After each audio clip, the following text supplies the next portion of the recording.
Hello সবাইকে, এখন হচ্ছে কেক কাটার পালা। এই গ্র্যান্ড সেলিব্রেশনে মেন কেক কাটিংটা চলো দেখা যাক। না বললেই নয়, তিনজনকেই খুব সুন্দর লাগছিল।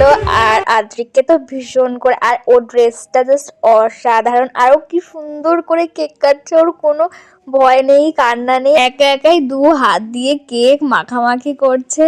সত্যি ওকে ড্রেসটা অসাধারণ লাগছিল। এরপরে চলে গেছিল, বাবাইটা যেহেতু এসেছিল তো গিফট দিতে। এখানে তো নাচানাচিরও ব্যবস্থা ছিল, কেকটাও কিন্তু খুব সুন্দর হয়েছিল। আমরা তো কখন দিয়েই ভাবছি নাচবো, কিন্তু কেউ গিয়ে স্টার্ট করছে না, যার জন্য আর নাচানাচি সেই দিন হয়নি।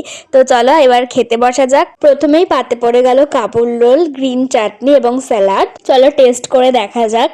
কাবুল রোল তো আমার ভীষণই ভালো লাগে খেতে, আর অ্যাজ ইউজুয়াল এটা তো ভীষণই ভালো ছিল। এটা খাবার পরে চলে আসলো বেবি নান এবং চানা মশলা টাইপ কিছু, অনেক কিছু ছিল মেনুতে, আর সবগুলোরই দারুণ টেস্ট হয়েছিল। চলো তাহলে এবার খাওয়া যাক। আমরা খেতে খেতে এসেছিল বদারি দেখা করতে যে কেমন কি হয়েছে। আমরা তো সবাই বলছিলাম খুব ভালো হয়েছিল রান্নাগুলো সব কটা। আমার তো পেট ভরে গেছিল, আমি ভেবেছিলাম ভাত নেবো না। পদাদি বললো খা, পাতুরি আছে, ওই সব ডিসাইড করে মেনুগুলো রেখেছে। তো না খেলে হয় বলো তো, আর ভেটকি মাছের পাতুরি আর মিস করা যায়? তো খেয়ে নিলাম, ব্যাপক ছিল খেতে।